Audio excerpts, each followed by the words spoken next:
नमस्कार प्रेक्षक हो, आचार्य 90 FM वर मी तेजस्विनी आपलं मनपूर्वक स्वागत करते. प्रेक्षक हो, गुरुपौर्णिमा विशेष भागात आपण समर्थ भक्त समीर लिमये यांना आमंत्रित केलेलं आहे. गुरुजी नमस्कार, तुमचं मनपूर्वक स्वागत आमच्या आचार्य 90 FM स्टुडिओमध्ये. बालविकास संघ चेंबूर इथे त्यांचं शिबिर सुरू आहे, म्हणजे दासबोध कसा वाचावा आणि त्यातनं आपण काय घ्यावं हे सगळं शिबिराच्या माध्यमातून ते आपल्याला शिकवत आहेत. आणि त्या निमित्तानं आज आपल्या स्टुडिओतही त्यांचं येणं झालेलं आहे. तर तुमचं मनपूर्वक स्वागत आहे आमच्या महाविद्यालयाच्या प्रांगणात आणि स्टुडिओमध्ये सुद्धा. जय जय रघुवीर समर्थ. रघुवीर समर्थ. गुरुजींची माहिती तर सगळ्यांनाच आहे, कारण ते दासबोधाचे प्रचारक आणि विशेष म्हणजे कॉर्पोरेट कीर्तनकार म्हणून ते प्रसिद्ध पावलेले आहेत. आज मितीस 24 ठिकाणी 3 दिवसीय रामकथा त्यांची झालेली आहे आणि दुबई इथे देखील त्यांची रामकथा झालेली आहे. आजच्या काळात सुद्धा राष्ट्रगुरु समर्थ रामदास स्वामींचे विचार तंतोतंत कसे लागू पडतात ते सांगण्याचा त्यांचा नेहमीच प्रयत्न असतो. जवळजवळ 242 जाहीर कीर्तनं झाली आहेत आणि सिंगापूर, दुबई, स्वित्झर्लंड इथे त्यांची ही कीर्तन सेवा त्यांनी दिलेली आहे.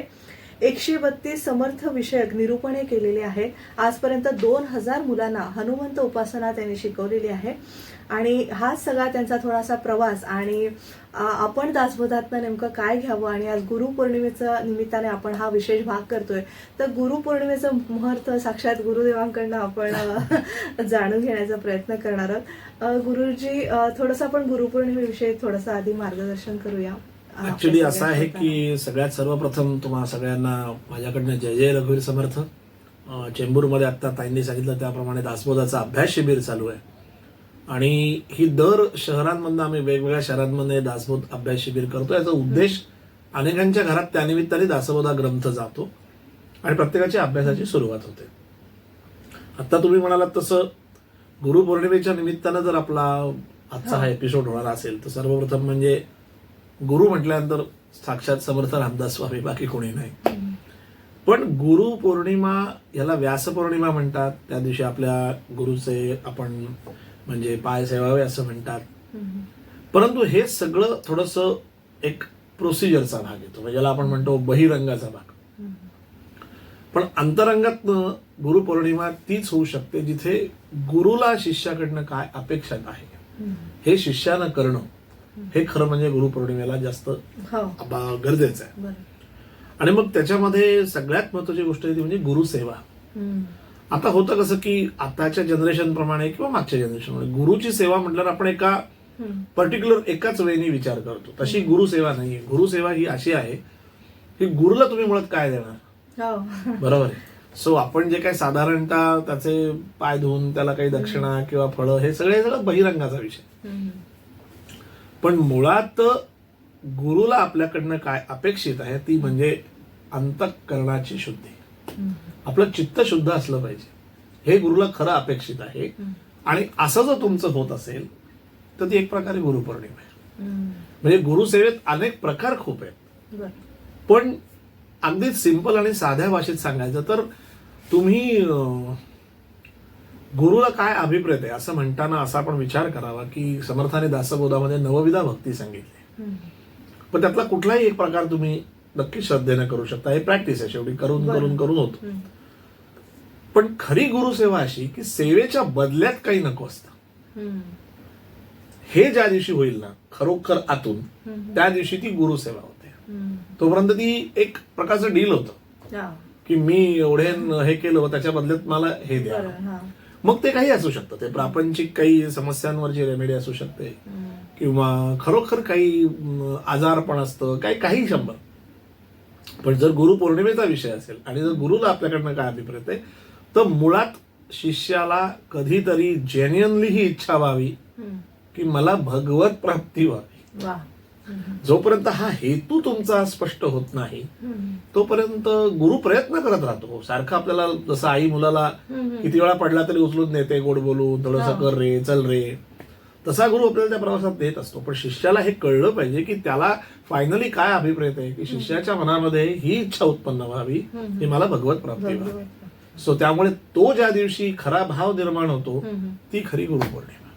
पण आपलं पूर्वसंचित असेल तरच आपल्याला भगवत प्राप्ती होते असं म्हटलं जातं. म्हणजे आता सगळ्यांचे जर आपण जन्म पाहिले तर त्यांचे युगानुयुग त्यांनी ह्यासाठी मग पण ते त्याचं सामान्य माणसाला कसं नाही इथे भगवंत इथेच प्राप्त प्रॉब्लेम होतं? असा आहे की हा. आपण काय करतो, थोडीशी लबाडी करतो. हा. म्हणजे जेव्हा आपल्याला जमेन असं होतं तेव्हा आपण अलगद सामान्य माणूस म्हणून स्वतःची सुटका करून घेतो. तर तसं नाहीये. मग आता तसं पाहायला गेलं तर मग वाल्या कोळ्याची गोष्ट आपण जे वाचतो तो काय होता, मग तो सामान्य नाही, तो दरोडेखोरच होता. मग त्याचं पूर्वसंचित किती होतं? जर पूर्वसंचिताचा विषय असेल तर मग वाल्याने त्याच्या पूर्वसंचिताबद्दल काय बोलावं? गडबड अशी होते की आपण काय करतो की वाला कोळी ह्याची जर आपण एक केस स्टडी म्हणून विचार केला तर त्याच्यात खूप शिकण्यासारखं आहे. म्हणजे गुरुपौर्णिमेच्या निमित्ताने खरंच हे चांगलं घडवत आहेत, समर्थच घडवत आहेत. की आपण एक केस स्टडी म्हणून बघूया की वाल्याला नारद मुनींनी सांगितलं की तू काय जे खून केलेत, दरोडे घातलेत, त्याची बहुत जबाबदारी घरचे घेत आहेत का? आणि मग तो घरी गेला. मग घरच्यांनी नाही सांगितलं. मग तो परत आला आणि मग म्हटलं आता मी काय करू? आणि मग नारद मुनी त्याला म्हणाले की तू राम राम राम म्हणायला सुरुवात कर. तेव्हा त्याला राम हा उच्चार करता येत नव्हता म्हणून तो मरा मरा करायला लागला. ही गोष्ट सगळ्यांना माहिती, बरोबर? या गोष्टीच्या आत एक अजून छान मुद्दा आहे. मुळात आयुष्यामध्ये असा गुरु यावा लागतो, ती वेळ यावी लागते. सो नारद मुनी हे त्याचे गुरु, बरोबर? गुरुनं शिष्याला काय सांगितलं की तू नाम घे. आता इथे त्याचं पूर्वसंचित इतकं वाईट की त्याच्या मुखात राम ही अक्षरं सलग येईल. इथे तो पूर्वसंचिताचा भाग आहे. पण आपण थोडं वेगळं चिंतन पाहूया की समजा आपण त्या वाल्या जागी असतो तर आपल्याला जास्त इंटेन्सिटी समजू शकते. वाल्या खरंच नामाला जो बसला तो गुरुनं सांगितलं म्हणून बसला का दुसरं काही कारण आहे? स्वतःला प्रचिती म्हणजे नाही.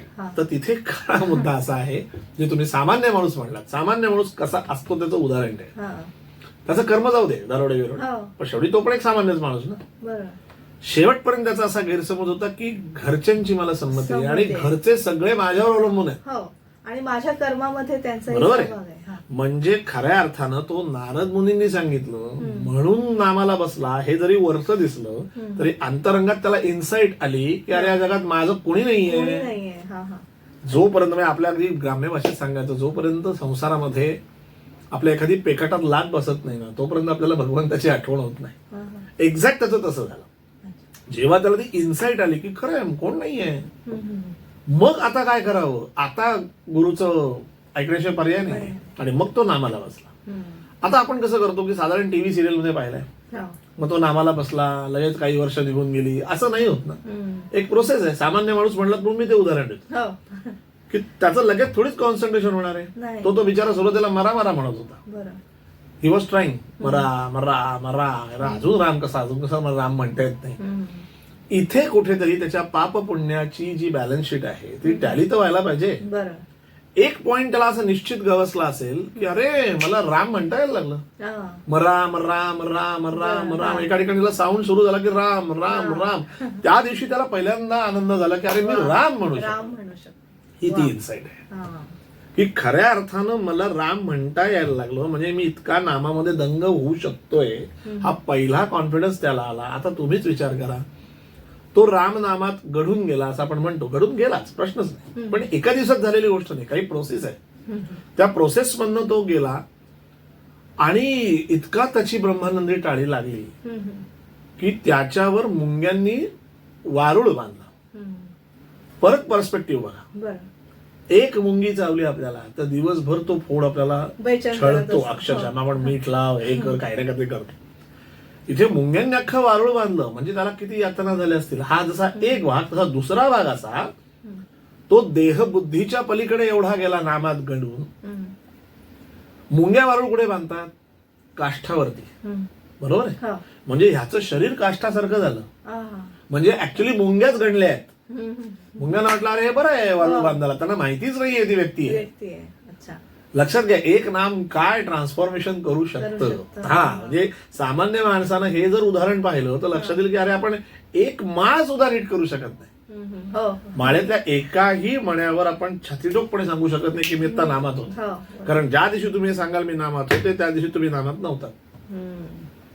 कारण तो गोष्टच एक अशी एकरूपतेची आहे की ती विभक्तपणे सांगण्यासाठी तुम्हाला पहिले विभक्त होणं गरजेचं आहे. राईट. सो ही एक छान प्रोसेस आहे.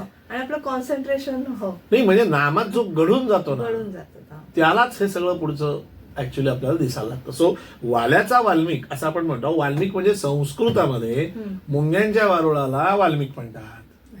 ते फोडून तो बाहेर आला म्हणून ते वाल्मिक ऋषी झाले. सो मुळात असे गोष्ट आहे. सांगायचा मुद्दा की ही अशी काही उदाहरणं आहेत ना, ही उदाहरणं अशी बघावी, ते केस स्टडीज घ्यावे आणि मग स्वतःला तपासून बघू की आपण नेमके कुठे आहोत. आणि मग ज्या वेळेला आपल्याला असं वाटतं बापरे हे जरा कळायला कठीण आहे, तेव्हा आपण अलगद म्हणतो आम्ही सामान्य माणसं, आम्ही काय करायचं आहे. कोणी सामान्य किंवा असामान्य कोणी वर्ण पडलेलं नाही. ब्रह्मज्ञान घेऊन जन्माला कोणीही आलेला नाही. साक्षात प्रभू रामचंद्राला पण गुरुची गरज पडली, कृष्णालाही गुरुची गरज पडली. प्रत्येकाला गुरुची गरज आहे. तुम्हाला मला तर आहेच आहे. पण सगळ्यात पहिली गोष्ट हे पटावं लागतं की मला गुरुची गरज आहे. दुसरा एक मुद्दा होता की गुरु स्वतः शिष्य निवडतात. म्हणजे आता गहिनीनाथांचं जर आपण उदाहरण घेतलं, निवृत्तीनाथांना त्यांनी स्वतःहून निवडलं, तर मग तसं पण होतं ना की गुरु आपल्या शिष्याना निवडतात. तसंच होतं ऍक्च्युली. शिष्याला असं वाटत असतं की मी गुरुला शोधलं, असं नसतं. तो गुरु मोठा असतो म्हणून तो आपल्याला खेळू देतो की तू मला शोधलं असं. पण तसं नसतंच. ते त्यालाच ठरवायला लागतं. त्याशिवाय तुम्ही त्या ठिकाणी जातच नाही. मी माझ्यावरून सांगतो की साधारण 15 वर्ष झाली मी दासबोधाचा अभ्यास करतोय. मला माहित नव्हतं 15 वर्षानंतर हे चित्र असेल. म्हणजे आजही माझा विश्वास नाही बसत. पण एक प्रकारे अशी काही मध्ये प्रोसेस घडत गेली की ते माझ्या हातात उरलं नाही आणि मी सगळ्यात डिस्कनेक्ट होत गेलो. म्हणजे असं झालं की मला दिसायला लागलं की नाही, जर आपल्याला भगवंतानं समर्थांच्या कृपेनं थोडीफार वाणी आहे, थोडंसं गाणं आहे आणि काही जाणीवा आहेत की ज्या समाजामधल्या खटकतायत, काही गोष्टी बदलायला हव्यात असं मनापासून वाटतंय, तर मग हे कुणीतरी करायला हवं असं काम मीच का नाही.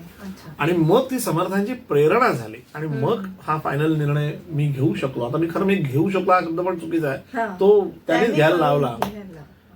कारण होतं कसं की पूर्ण वेळ हे कार्य करताना एक जसं तुम्ही सामान्य माणूस हा विषय घेतला तसा तो प्रत्येक मनात येतो की बाबा आता म्हणजे अर्थार्जनाचं काय, मग याच्या पुढे माझं कसं असणार आहे. पण तिथेच तो विषय येतो की जर त्यांनीच प्रेरणा दिली तर तेच बघतील, तर मधले अडथळे पण तेच काढून टाकतात. पण मग गुरुची निवड म्हणजे काही आता दत्त संप्रदाय पाहतात किंवा दुसरे मारुतीचे भक्त असतात, रामाचे भक्त असतात, तिरुपती बालाजीचे भक्त असतात. मग तेव्हा आपण कोणाच्या नेमका देव आपण कसा निवडावा. खरं सांगू का, ऍक्च्युली ना म्हणजे दासबोध तुम्ही जर सगळ्यांनी वाचलात तर तुमचे सगळे कन्सेप्ट क्लिअर होते. आपण काय होतं जे वाचायला पाहिजे वाचत नाही आणि नुसते प्रश्न आपण निर्माण करतो. आणि प्रश्नांची सुद्धा चौकट कशी असावी माहितीये का. प्रश्नांची चौकट ना आपल्या प्रापंचिक दृष्टिकोनात नसते, ती आध्यात्मिक दृष्टिकोनात नसली पाहिजे, परमार्थाच्या दृष्टिकोनात नसली पाहिजे, तर त्या प्रश्नांची फ्रेमच बदलते. आता एक उदाहरण तुम्हाला देतो की दासबोधामध्ये मुळात समर्थांनी गुरु निश्चय नावाचा समास लिहिला आहे. तो तुम्ही जरूर वाचा, तुम्ही पण वाचा. की मला गुरुची गरज आहे ही इन्साइट येणं आणि मग मी निश्चय केला की मला गुरुची गरज आहे. मग तुम्ही विचारला तो प्रश्न येतो की मी आता गुरु म्हणून कोणाकडे जाऊ. त्याचं उत्तर दासबोधात आहे. दुसरी गोष्ट, मग समर्थ म्हणतात की तू निश्चय केलास, ओके, आता मी गुरु कसा शोधायचा. मग पुढचा समास आहे गुरु लक्षण. काय काय लक्षणं दिसली की हा गुरु हे तुम्ही ओळखू शकला पाहिजेत म्हणून समर्थांनी त्याची लक्षणं पण दिली. आता इथे थोडासा आपला ना एक आविर्भाव असा बदलतो की अच्छा ह्याला गुरु म्हणायचं असं, आणि मग आपण त्या नजरेने त्या गुरुला शोधत असतो.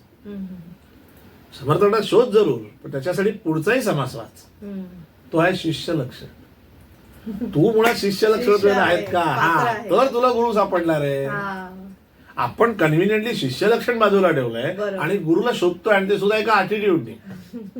म्हणजे हे कसे नाही, सगळी आंतरिक प्रोसेस आहे की बाबा समर्थ त्या काळात म्हणतात की जो कोणी करामती दाखवते, बाजूगिरी दाखवते, हवेत तसा अंगारा काढला, काय गंडा काढला, हे असे मिळाले तर अडक्याचे 3 त्वरित त्याच्यावे, असं स्पष्ट असं बोलत म्हटलंय. अंगारे दुपारी सांगितलंच नाहीये. जो तुम्हाला इंद्रिय दमन करायला शिकवतो तो गुरु आहे, अशी लक्षणं छान पुढे दिलेली. पण मग इथे हा विषय असला पाहिजे की मला हे हवंय का. आलं लक्षात. वाल्याला हे जेव्हा कळलं की नाही मला हेच खरं करायला लागणार आहे, मी इतके दिवस जे समजवतो सगळा वेडेपणा होता, ती इन्साइट ती आल्याशिवाय तो गुरु तुम्हाला शोधत येतच नाही. ती वेळ यावी लागते. पण मी हा गुरु करायचा, ह्याच्यातनं काय होईल तर माझा चेंबूरमध्ये एक 2 BHK चा फ्लॅट झाला पाहिजे, मग मला बंधन फॉरेन टूर्स, ह्याच्यासाठी गुरु नसतो. हा. भगवत प्राप्ती ही इच्छाच होत नाहीये, कसा गुरु येईल? कसे? त्यावेळी एक तळमळ असावी लागते आंतरिक, की नाही मला काहीतरी द्या हो, माझं ज्ञान, मला ज्ञान हवंय, मला माहिती नकोय. मग ज्ञानाची तळमळ आहे का, हे आपण तपासून पाहिजे. आणि मग बघा काय चमत्कार करतो तो. म्हणजे निवृत्तीनाथांचा शिष्य कोण? साक्षात ज्ञानेश्वर माऊली. विचार करा, कुणीही गुरु शिवाय नाही, बरोबर आहे. पण मग ज्या वेळेला त्या ज्ञानेश्वर माऊलींमध्ये आणि निवृत्तीनाथांमध्ये काही डिस्कशन होत असेल, काय उच्चस्तरीय असेल ते प्रापंचिक चौकटीतलं कसं असेल सांगा मला, अलग लक्षात. इथे तो गुरु शिष्याचा संवाद येतो. दासबोध हा गुरु शिष्याचा संवाद आहे. योग वासिष्ठ गुरु शिष्याचा संवाद आहे. भगवद्गीता गुरु शिष्याचा संवाद आहे. संवाद हा महत्वाचा आहे. आपण काय करतो, संवाद म्हणलं की तू प्रश्न विचार, मी उत्तर देतो. तसं नाहीये. संवादामध्ये एकतानता पाहिजे, एकरूपता पाहिजे, एकतारता पाहिजे, कुठेतरी तन्मयता हवी, की मला हे जाणून घ्यायचे, त्याची माझी खरंच अशी अंतरात्म त्याची तळमळ पाहिजे. नुसती माहितीचे अधिकार काय कामाचे आहेत. त्यामुळे त्या दृष्टीने विचार करा. दासबोध वाचा, सगळ्या संकल्पना क्लिअर होत जातात. नक्कीच दासबोधाविषयी नक्कीच आपण गुरुजींकडनं मार्गदर्शन करून घेणार आहोत. पण तत्पूर्वी एक छोटीशी विश्रांती घेऊया. तुम्ही पाहत राहा Acharya 90 FM your own radio. Guru Purnima विशेष भागात आपण समर्थ भक्त समीर लिमये गुरुजी यांना आमंत्रित केलेलं आहे. धन्यवाद. श्रीराम.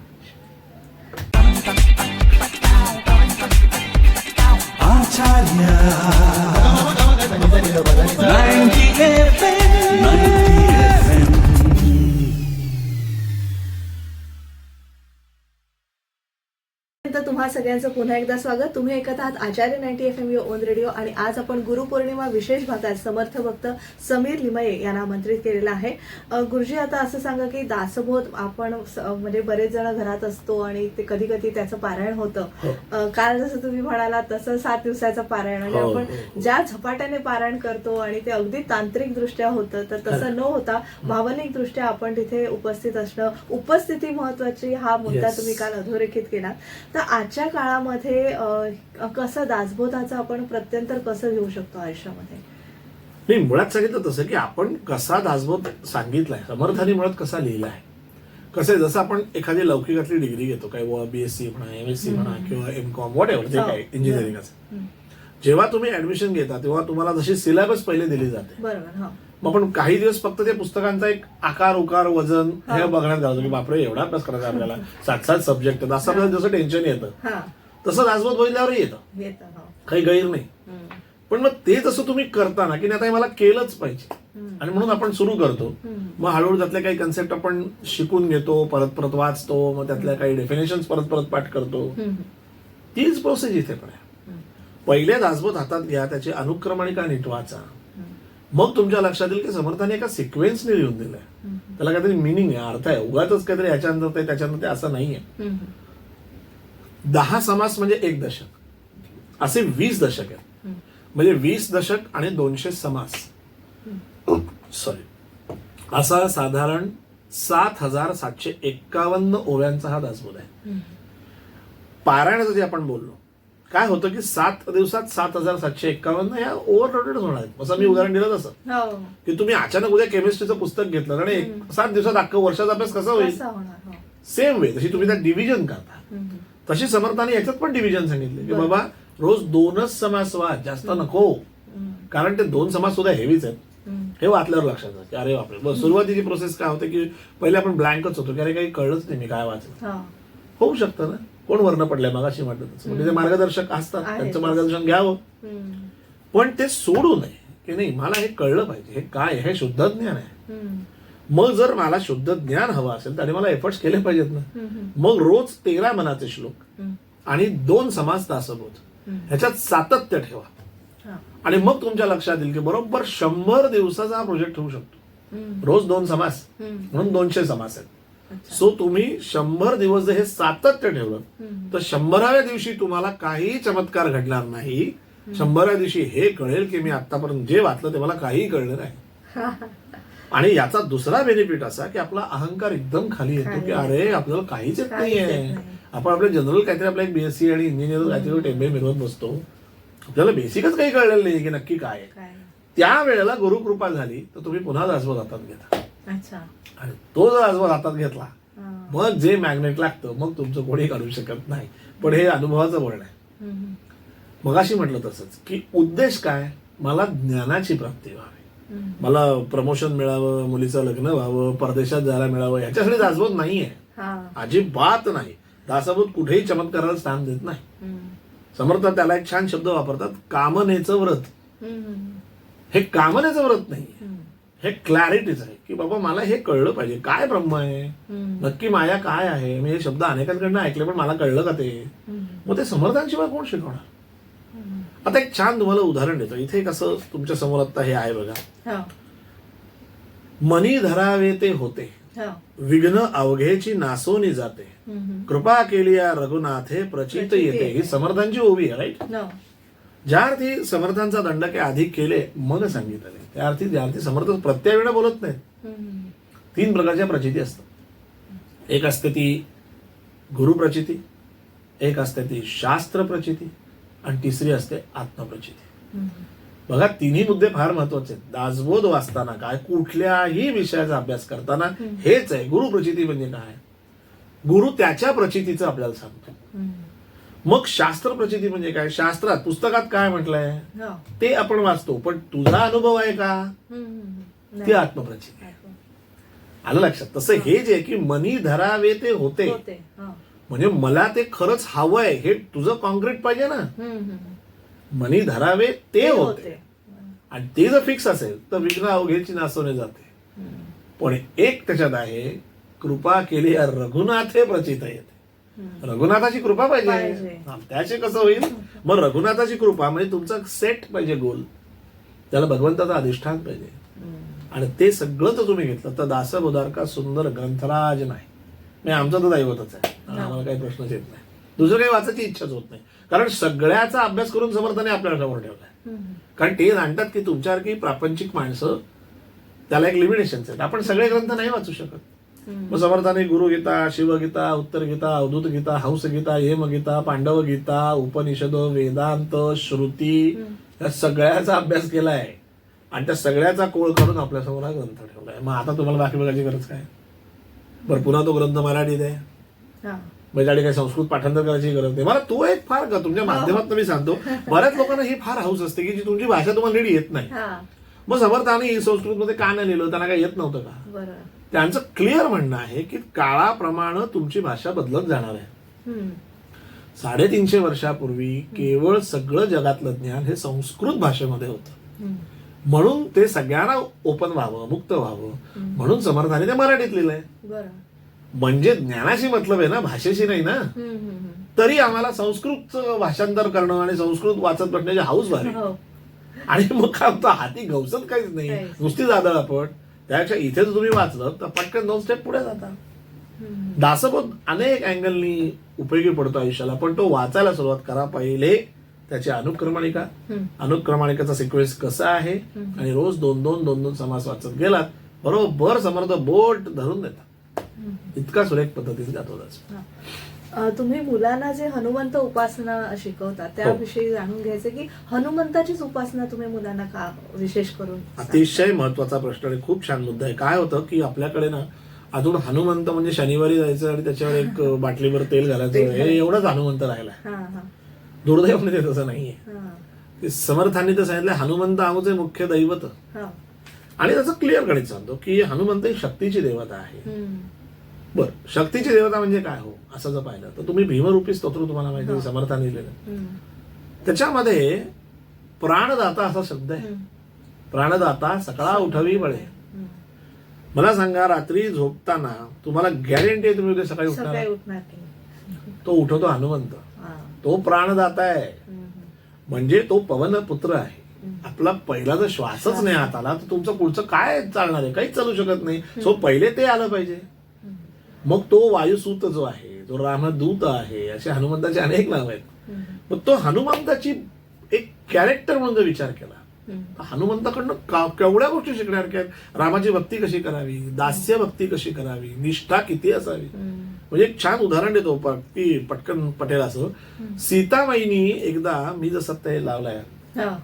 तसा तिने सिंदूर हा, लावला. सिंदूर. तेव्हा तो म्हणला माई तू हे काय केलं? ते म्हणजे हे रामाचं प्रतीक आहे. हो. तो म्हणलं हो का? त्याने अंगभर सिंदूर लावला. काय आहे? किती निष्ठा आणि किती भक्ती आहे. हो. आता आहे का आपल्या अशी भक्ती? दुसरी गोष्ट, हनुमंताची ताकद ही दुसऱ्यावर दादागिरी करण्यासाठी नाहीये, जो तुमच्यावर दादागिरी करतो त्याला वाचवण्यासाठी आहे. असा हनुमंत अनेक अँगलने, म्हणून समर्थाने हनुमंताची आरती दिली. हनुमंताची कुठलीच गोष्ट अशी पिचकवणी मिळमिळीत अशी नाही. हनुमंतात सणसणीत आहे. तेव्हा आपल्या युवक युवतींनी हनुमंताची उपासना केली पाहिजे. ती जबरदस्त उपासना आहे. त्याच्याकडे स्तोत्र अवेलेबल आहे. म्हणजे तुम्हाला स्वतःहून काही लिहायची गरज नाही. भीमरूपी स्तोत्र अवेलेबल आहे. हनुमान चालीसा म्हणा तुम्हाला अगदी वाटत असेल तर. पण त्या सगळ्याचे रिझल्ट आहेत. पण त्याची निष्ठा बघा. हनुमंत हा बुद्धिमत्तां वरिष्ठम आहे. मग मी मुलांना तो मनोजव मारुत तुल्य वेगम जितेंद्रियम बुद्धिमत्तां वरिष्ठम हे का एक्सप्लेन करतो? त्याच्यात मी काही गोष्टी सांगतो. गोष्टी म्हणजे कुठल्या पुराणातल्याच असतात, खऱ्या घडलेल्या गोष्टी आहेत. पण त्याचं लॉजिक सांगतो की त्याला रामदूता का म्हणायचं, त्याला बुद्धिमत्तां वरिष्ठम तो का आहे, कुठे कुठे त्यांनी बुद्धी वापरली, ती तुम्ही तुमच्या रोजच्या जीवनात बुद्धी वापरू शकता. पण त्याच्यासाठी एक काहीतरी रोल मॉडेल पाहिजे ना. माझ्या अंगाचं त्राणच नसेल, काही मारा जाऊ दे, साधं त्या इथे तुम्हाला ट्रेनिंग यायचंय, 6 मजले लिफ्ट बंद असेल, हे रेकॉर्डिंग येणार आहेत का? हे 3ऱ्या मजल्यावर बसून काय तिथं पीत बसले की नाही बाबा आता आम्हाला काही एनर्जी ड्रिंक द्या, तर यांना खरंच म्हणजे तालमीत न्यायला हवं. लिफ्ट बंद असली तरी सुद्धा मी 6 मजले चढू शकतोय का? सो हा फिटनेस म्हणजे मारुती आहे. सो मन, मेंदू आणि मनगट, 3 मुद्दे लक्षात ठेवा. मन, मेंदू आणि मनगट, त्या तिघांचा योग्य बॅलन्स म्हणजे मारुती. ज्याचं मन निर्मळ आहे, ज्याचा मेंदू तल्लख आहे आणि मनगट सगळे जाणतातच काय. सो या मुलांमध्ये आज ती मारुतीची आरती त्यांना शिकवतो मी. भीमरूपी अर्थासकट शिकवतो. त्याच्यानंतर काही उपासनेचे श्लोक आहेत. काय झालं की आत्ताच्या बाहेरच्या याच्यामध्ये ज्या चांगल्या गोष्टी आहेत ते कोणी शिकवत नाहीये. नेमकं काय ते वेळे काहीतरी आपण बघत बसतो आणि त्याचा मनावर परिणाम होत राहतो. ज्याचा मनावर खरा परिणाम व्हायला पाहिजे, जे संस्करण व्हायला पाहिजे, ते हनुमंतच आहे. त्यामुळे मुलांना ताकद यावी, त्यांना शक्तीचं महत्व कळावं आणि काहीतरी छान घडावी तो पोरं. अशी सणसणीत मुलं असली पाहिजे नाही का? नाही तर मला काही लोक विचारतात आमच्या वाड्या त्याला अंधेरी ईस्ट कुठे वेस्ट कुठे, तो मम्माला विचारतो उजवीकडे जाऊ का डावीकडे जाऊ. म्हणजे निर्णय क्षमता नाही आणि सगळेच मामाच बॉय. काहीतरी 10 वेळा पडशील अजून काय होईल? सायकल चालवताना आपण नाही का पडलो, गुडघे फुटले ना, काय होईल? प्रॉब्लेम काय? त्याचा तो सस्टेन झाला पाहिजे. कारण जीवनामध्ये संघर्ष हा होत राहणार, तुमच्या ठिकठिकाणी अपमान होत राहणार, लोक तुम्हाला तुमची जागा दाखवणारच. तर सारखं सारखं तुमचं मानसिक दौर्बल्य होता कामा नये. हे सगळं तुम्हाला त्या शक्तीची उपासना, मानसिक शक्तीच आहे ना शेवटी, तो ती शक्तीची उपासना म्हणून ती हनुमंताची उपासना आहे. रामदास समर्थांनी मारुतीची मंदिरं स्थापन केली, पेशव्यांनी गणपतीची मंदिर स्थापन केली. मग आपण म्हणतो देव एकच आहे, मग हा वेगळेपणा नाही. देव सगळ्याचा तसं जर पाहायला लागलं तर दासबोध सगळ्याची उत्तर आहे. दासबोध समर्थाने असं म्हटलंय की ह्या सगळ्या जे काही देव आहेत ह्यांना सगळ्यांना निर्माण करणारा एक परत आहेच की, तो जगदीश आहे. मग ते सुरुवात मी तीच म्हटली ना, त्या जगदीशाची प्राप्ती व्हावी ही इच्छा होत नाही ना, ती भगवत प्राप्ती. हे सगळे कुठले कामना पूर्ण करणारे देव आहेत. तो कामना पूर्ण नाहीये, तो बेसिकच कन्सेप्ट आहे की याच्यावरती सगळ्यात मोठा एक जगदीश आहे. तो या अख्ख्या जगताचा ईश आहे, तो जगदीश आहे. त्यामुळे आता मारुतीची देवळं काय किंवा गणपतीची काय, शंकराची काय, हे सगळं कशासाठी आहे? सगळ्या वेगवेगळ्या शक्ती आहेत, त्याची उपासना केलीच पाहिजे. आदर तुम्ही मग करणार तरी काय, कसं आहे ते. परत एक छोटीशी विश्रांती घेऊया आणि गुरुपौर्णिमा विशेष भागात समर्थ भक्त समीर लिमये यांच्याशी आपला संवाद असा सुरू ठेवूया. तुम्ही पाहत राहा Acharya 90 FM on radio. Shriram.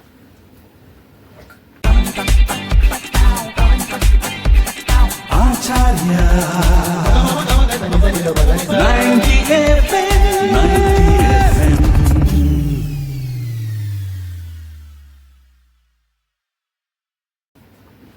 विश्रांतीनंतर तुम्हा सगळ्यांचं पुन्हा एकदा स्वागत. तुम्ही ऐकत आहात आचार्य 90 FM ऑन रेडिओ आणि आज आपण गुरुपौर्णिमा विशेष भागात समर्थ भक्त समीर लिमये यांना आमंत्रित केलेलं आहे. गुरुजी, आता सज्जनगडावरून तुम्ही आलात आणि नेहमी सज्जनगडावरच असता, म्हणजे तुमची व्याख्यानही जाऊन येऊन असतात. तर नेमकं सज्जनगडावर काय, म्हणजे मुलांसाठी शिबिरं पण होतात आणि आपण सज्जनगडावर जावं अशी प्रत्येकालाच त्यातनं इच्छा निर्माण व्हावी आणि त्यांनी सगळ्यांनी भेट द्यावी निदान आयुष्यात एकदा हो, तरी. तर याविषयी थोडंसं सगळ्यात पहिली गोष्ट म्हणजे साताऱ्याच्या जवळ सज्जनगड आहे. हा. मुद्दाम तरुणांसाठी सांगतो कारण अनेकांना हे माहीत नाही.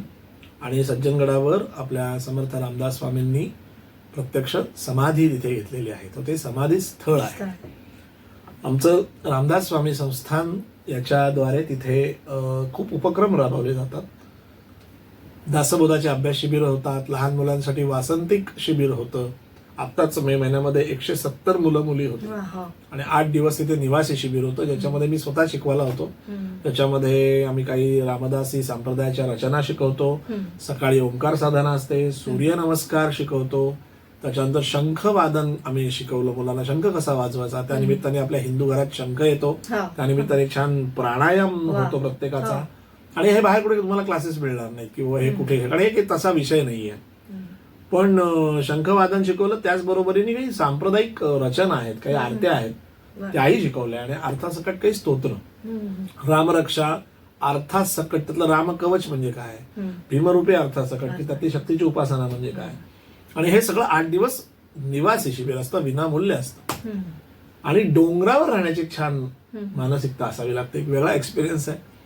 आणि खरं सांगू का, तुम्ही एकदा जर सज्जनगडावरती आलात तर तुम्ही परत परत निश्चित याल, कारण ते पर्यटन नाही, ते तीर्थाटन आहे. आज खूप लोकांना सांगावं असं वाटतं की ते पर्यटन नाहीये, ते तीर्थाटन आहे. तिथे तीर्थ आहे, तिथे आपले सद्गुरू आहेत, त्यांची समाधी आहे, त्याचं दर्शन घ्यावं आणि आपल्या मनातलं शांतपणे तिथे मोकळेपणाने त्या सद्गुरूंशी बोलावं, जे काय असेल ते. आणि कुठला तरी छान कोपरा बसावा, पकडावा, तिथे बसता थोडासा अभ्यास करावा, थोडं नामस्मरण करावं. अशा हल्ली जागा आहेत कुठे? अशा जागाच नाहीत कुठे. सगळीकडे इतकं मटेरियलिस्टिक कमर्शियल असं आहे. आमच्या गडावरती हे असलं काहीही नाही. म्हणजे तुम्ही डायरेक्ट गाभाऱ्यात जा, 500 रुपये द्या, VIP पास, हे असलं काहीही नाही. देणगी सुद्धा कुणीही मागत नाही. तुमची इच्छा असेल तर द्यायची तर द्या, आपण काय समर्थन देणार आहोत. पण तिथे भक्त निवास आहे, राहायची विनामूल्य सोय, जे प्रसादाची विनामूल्य सोय आहे, सगळं विनामूल्यच आहे. फक्त अपेक्षा एवढीच आहे की रामदास स्वामी संस्थाननं हे सगळं करताना त्यांची एवढीच अपेक्षा आहे की तिथे बाबा दासबोधाचा अभ्यास कर, थोडंसं नामस्मरण करा, जे तुमच्या बाहेरच्या जगतापासून तुम्ही थोडेसे डिस्कनेक्ट व्हा आणि कधी थोडा स्वतःसाठी वेळ द्या. अशासाठी तो खरा म्हणजे सज्जनगड आहे. आणि इथे वर्षातनं एकदा तरी आपल्या गुरुच्या स्थानी जायलाच पाहिजे. आजचं फार महत्वाचं आहे, जायलाच पाहिजे. कधीतरी आयुष्यात एकदा नाही, वर्षातनं एकदा तरी जायला पाहिजे. जर गुरुपौर्णिमेच्या निमित्ताने एपिसोड असेल तर गुरुकडे नाही तर कोणाकडे जाणार तुम्ही? गुरुलाही आनंद होतो, आपला शिष्य आला भेटाला, मग तो आनंद आपण त्यालाही थोडा द्यावा. त्यामुळे जरूर जात दासबोधा आणि तिकडे सज्जनगड. मुलाखतीच्या शेवटी अगदी तुम्ही मेकॅनिकल इंजिनियर आहात, म्हणजे या म्हणजे मटेरियलिस्टिक वर्ल्ड मध्ये आपण आहोत सध्या. आणि भारत हा आध्यात्मिक केंद्र म्हणून ओळखलं जातं आणि तरी सुद्धा बऱ्याच जणांची आक्रमणं आपल्यावर झाली आणि अजूनही ते भय आहे आपल्यामध्ये. तर काय म्हणजे आपण भारत हा कुठे असेल, म्हणजे कशा दृष्टीने? काही घालायचं कारण नाहीये, कारण मुळात महाराष्ट्र संतांची भूमी आहे. भारतावरती तर विशेषच या सगळ्या आध्यात्मिक गोष्टींची इतकी अधिष्ठान आहेत. काय होतं ना की आपण थोडंसं, आता हा विषय निघाला म्हणून थोडं मांडतो की अनेक प्रकारच्या ना काही ऊर्जा असतात आपल्याकडे. जी काही एक चुकीचा शब्द आहे, कर्मकांड वगैरे असे काही काही शब्द या लोकांनी काढून ना त्या अभ्यास न करता काहीतरी मांडल्यामुळे श्रद्धा बळकट न होता ती दुबळी होते. गोष्ट अशी की तुम्ही जेव्हा नामस्मरण करता किंवा तुम्ही या सगळ्या तुमच्या एक प्रकारच्या एनर्जी बुस्टर्स आहेत. हे बघा, शेवटी समर्थ काय म्हणतात की सामर्थ्य आहे चळवळीचे, जो जो करील त्याचे, तुमचं तुम्हालाच करायचं आहे, परंतु तिथे भगवंताचे अधिष्ठान पाहिजे. आता भगवंताचा अधिष्ठानचा अर्थ जरी असले तरी आता तुमच्या प्रश्नाच्या अनुषंगाने असं आहे की अगदी साधी गोष्ट आहे. तुम्ही जर भगवंत मानताय तर तो भगवंत तुमच्या इथे यायला तुमची जागा कशी असली पाहिजे? पवित्र. म्हणजेच ते सामर्थ्य तुमच्याकडे येऊ शकतं, भगवंत तुमच्याकडे येऊ शकतो, पण त्याच्यासाठी तुम्ही काही क्वालिफाय राहून पास व्हायला हवं ना. तुम्ही वाटेल ते उद्योग करणार आणि मग भगवंतानी यावं असेल हरित देईल खाटल्यावर, असं होत नाही. वाल्याला सुद्धा भले मरा म्हणता यायला लागलं, राम म्हणता येत नव्हतं पण म्हणला ना तो. आणि एक दिवस म्हणता तो कुठच्या कुठे गेला, त्याला अधिष्ठान मिळालं. पण अधिष्ठानासाठी भगवंतानं यावं अशी भूमी त्यांनी तयार केली. ती आध्यात्मिक भूमी आपण तयार करणं गरजेचं आहे. लोक लगेच म्हणजे मग आम्ही काही शस्त्र सोडून नुसतेच करतात, कारण रामाने कोणी शस्त्र सोडलं बाबा? बघा बरं, तुम्ही अख्खं रामायण तुम्ही टीव्हीवरच पाहिलं असणार, मला माहिती. कटाडी रामायण वाचावं लागतं. आपण टीव्हीवर बघतो हा. आणि बऱ्याच वेळा हा एक लपड आहे आपल्याकडे की आपण बऱ्याचदा ना सिरियल मध्ये बघितलं की आपल्याला इतिहास हा, कळला, बरोबर. सिनेमा बघितला की इतिहास कळला, इतिहास त्यावेळी ती कळला. बखर वाचावी लागते, काही त्याच्या ग्रंथ वाचावे लागतात, कादंबऱ्या वाचून इतिहास कळत नाही. असो, तसं हे रामायण जे आपण पाहिलं, आपण रामायण वाचलं नाही, पण रामायणावरती आपल्याला नुसते प्रश्न काढ, आपण सिरियल पाहिले. बरोबर. हो. तसं जर आपण नीट विचार केला तर रामानं सगळ्या गोष्टी सोडल्या, पण रामाने शेवटपर्यंत कोदंड म्हणजे धनुष्य हो, सोडलेलं धनुष्य नाही. सोडलं. आणि समर्थांनी जो राम पाहिला त्या रामाच्या हातात धनुष्य. धनुष्य आहे. हो. त्यामुळे शस्त्र आणि शास्त्र या दोन्ही गोष्टी आपल्याला आल्या पाहिजेत, त्या वेळेला चालवताही आल्या पाहिजेत. तेव्हा आध्यात्मिक असणं म्हणजे दुबळं असणं हा गैरसमज पहिले काढून टाका. आध्यात्मिक असणं म्हणजे तुम्ही सायन्सच्या विरोधात आहात हा तर अजून वेडेपण आहे, कम्प्लीट काढून टाका. मोठ्या मोठ्या सायंटिस्टनी सुद्धा शेवटी एक वाक्य टाकलंय की एक अशी काहीतरी शक्ती आहे जी सगळ्यांना ड्राईव्ह करते आणि ती शक्ती कुठे ती आम्हाला माहिती नाही. हे शास्त्रज्ञांचं वाक्य आहे, जो आपला सुरुवातीचा की अनेक दैव आहेत पण जगदीश वेगळा आहे ना. वेगळं आहे. हो. सो कुठेही आपल्या संतांनी इतका विचार करून सगळ्या गोष्टी केल्या, आपल्या ऋषी मुनींनी इतका विचार करून आपल्यासाठी सगळं मांडलंय. त्यांची अपेक्षा आहे की बाबांनो फक्त वाचा, समजून घ्या आणि तुमची ताकद तुम्हीच बनायचं आहे. पण मग भारत बलशाली का नाही म्हणत आपण, म्हणजे आहे हा, पण इतर देशांच्या म्हणजे आपण तुलनेत, आता हा. परत तो झाला कुठला, परत प्रपंचिक चौकटीतनं विचारलेला प्रश्न झाला हा. की डेव्हलपमेंट म्हणजे काय, फक्त फ्लायओव्हर्स, उंच उंच बिल्डिंग, कल्चर काय, हो. 5G. असा जर विचार केला हा, तर बरोबर. आज आईच्या पटकन वाकून नमस्कार करण्याची पद्धत फक्त आपल्याकडेच का? आपल्याकडेच आहे. जे बाकी देश काय करत नसतील असं माझं म्हणणं नाहीये, त्यांचे पद्धती वेगळ्या असतील. पण ओव्हरऑल जर आपण पाहिलं तर आपल्याकडे संस्कारक्षम मन आणि विद्या, नॉट एज्युकेशन, विद्या असते. आता परत समोर दासबोध का वाचा, विद्ये बाबतीत समर्थाने दोन समास लिहिले आहेत, एक कुविद्या आणि एक सद्विद्या. मी क्वालिफाईड आहे, मी अगदी डबल पोस्ट ग्रॅज्युएट केलंय, डबल PhD केली आहे, व्हॉट एव्हर ते काय, पण समर्थ म्हणतात तू एवढं सगळं शिकून जर तुझ्याकडे आदर, सन्मान आणि तारतम्य नसेल, कुठल्या प्रसंगाला कसं वागावं हे जर तुला समजत नसेल तर त्या विद्येचा काय उपयोग आहे. एक सुंदर ओवी समर्थांची, विद्या उदंडची शिकला, भरपूर डिग्र्या घेतल्या, हो. विद्या उदंडची शिकला पण प्रसंगमान चुकतची गेला, तये विद्येला कोण पुसे. किती सुंदर ओवी आहे की भयंकर शिकलास पण जर सिच्युएशनला तुला निर्णय घेता आला नाही, त्या सिच्युएशनला मी कसं वागलं पाहिजे हे तर तुला कळलंच नसेल, तर तुझी विद्या ही सद्विद्या कशी. बरोबर. इथेच भारत हा भारत आहे. म्हणून समर्थ म्हणतात आलिया जन्माचे फळ, जन्माला आलास ना तर आलिया जन्माचे फळ काहीतरी करावे सफळ, पण नुसतेच राहावे निर्फळ तो भूमिभार होय.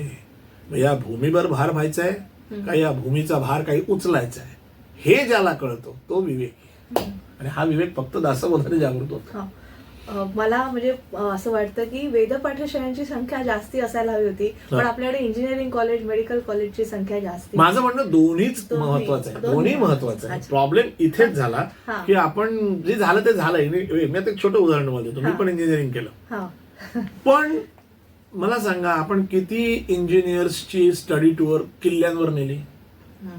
ती जायला पाहिजे की सिव्हिल इंजिनियर होताय ना तर तुम्ही सगळे गड पाहिले पाहिजे. 350 वर्ष एवढ्या प्रचंड वाऱ्यावर त्या भिंती कशा टिकतात, आणि ते 25 वर्षात आपल्याला बघा बाहेरनं काळे पट्टे मारायला लागतात का ते व्यापारी म्हणून. म्हणजे construction point of view, history point of view छत्रपतींचा अभ्यास केलाच पाहिजे. तरी बहुआयामी व्यक्तिमत्व आहे ते. पण आपण ह्या गोष्टी शिक्षणात अशा इन्कॉर्पोरेट नाही केल्या. तसं झालं ना तर मुलं दोन्ही समजून घेतील ना, का नाही. बरं, सगळ्यात महत्वाचं म्हणजे की इंजिनिअरिंग हे पूर्वीही होतं, आत्ताही आहे, पण प्रश्न तोच आहे की ते सद्विद्येकडे जाणार आहे का नाही. बॉम्ब प्रोटेक्शनसाठी बनवणं आणि दुसऱ्याला उद्ध्वस्त करण्यासाठी बनवणं हा जसा डिफरन्स आहे, बरोबर, तसा तो डिफरन्स आहे. त्यामुळे सगळे ऋषी मुनी बघा प्रत्येक विषयात एक एक स्पेशालिस्ट होते ना. आयुर्वेदाचार्यही होते, चरक बघितला, चरक वेगळाच होता.